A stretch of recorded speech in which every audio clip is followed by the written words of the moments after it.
Hello everyone, today I'm going to teach all how to make a leaf using a pipe cleaner.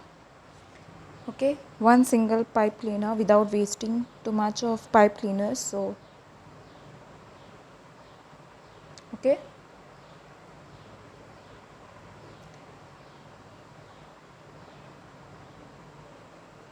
yeah, just take this much of length is enough for you all and then rotate it.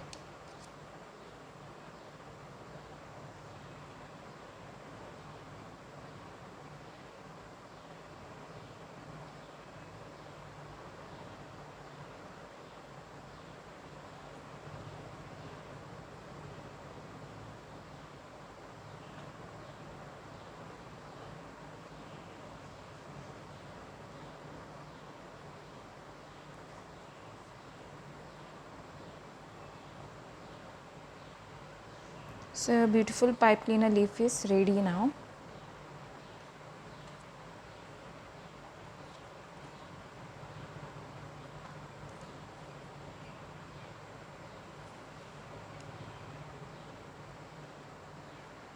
Thanks for watching.